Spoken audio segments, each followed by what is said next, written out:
Première lettre de saint Paul apôtre aux Corinthiens, chapitre 11.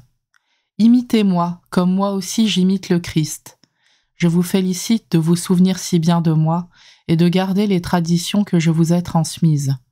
Mais je veux que vous le sachiez, la tête de tout homme c'est le Christ, la tête de la femme c'est l'homme, la tête du Christ c'est Dieu. Tout homme qui prie ou prophétise ayant quelque chose sur la tête fait honte à sa tête. Toute femme qui prie ou prophétise sans avoir la tête couverte fait honte à sa tête, c'est exactement comme si elle était rasée. En effet, si elle ne se couvre pas, qu'elle aille jusqu'à se faire tondre, et si c'est une honte pour la femme d'être tondue ou rasée, qu'elle se couvre. L'homme, lui, ne doit pas se couvrir la tête, puisqu'il est image et gloire de Dieu, et la femme est la gloire de l'homme. Ce n'est pas l'homme en effet qui a été tiré de la femme, mais la femme qui a été tirée de l'homme, et ce n'est pas l'homme qui a été créé à cause de la femme, mais la femme à cause de l'homme. C'est pourquoi la femme doit avoir sur la tête un signe de sa dignité à cause des anges. D'ailleurs, dans le Seigneur, la femme n'est pas sans l'homme, ni l'homme sans la femme. En effet, de même que la femme a été tirée de l'homme, de même l'homme vient au monde par la femme, et tout cela vient de Dieu. Jugez-en par vous-même, est-il convenable qu'une femme prie Dieu sans avoir la tête couverte? La nature elle-même ne vous enseigne-t-elle pas que pour un homme, il est déshonorant d'avoir les cheveux longs, alors que pour une femme c'est une gloire, car la chevelure lui a été donnée pour s'en draper? Et si quelqu'un croit devoir ergoter, nous n'avons pas cette manière de faire, et les églises de Dieu non plus. Puisque j'en suis à vous faire des recommandations, je ne vous félicite pas pour vos réunions, elles vous font plus de mal que de bien.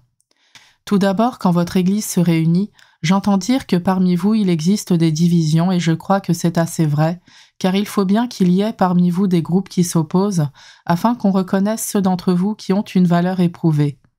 Donc, lorsque vous vous réunissez tous ensemble, ce n'est plus le repas du Seigneur que vous prenez. En effet, chacun se précipite pour prendre son propre repas, et l'un reste affamé tandis que l'autre a trop bu.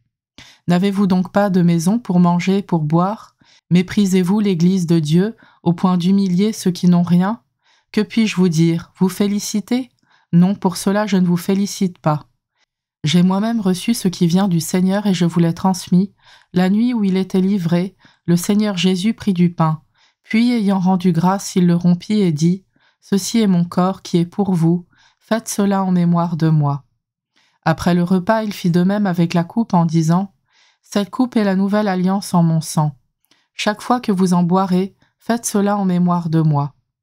Ainsi donc, chaque fois que vous mangez ce pain et que vous buvez cette coupe, vous proclamez la mort du Seigneur jusqu'à ce qu'il vienne. Et celui qui aura mangé le pain ou bu la coupe du Seigneur d'une manière indigne devra répondre du corps et du sang du Seigneur. On doit donc s'examiner soi-même avant de manger de ce pain et de boire à cette coupe. Celui qui mange et qui boit mange et boit son propre jugement s'il ne discerne pas le corps du Seigneur. C'est pour cela qu'il y a chez vous beaucoup de malades et d'infirmes, et qu'un certain nombre sont endormis dans la mort. Si nous avions du discernement vers nous-mêmes, nous ne serions pas jugés. Mais lorsque nous sommes jugés par le Seigneur, c'est une correction que nous recevons, afin de ne pas être condamnés avec le monde. Ainsi donc, mes frères, quand vous vous réunissez pour ce repas, attendez-vous les uns les autres. Si quelqu'un a faim, qu'il mange à la maison, pour que vos réunions ne vous attirent pas le jugement du Seigneur. Quant au reste, je le réglerai quand je viendrai.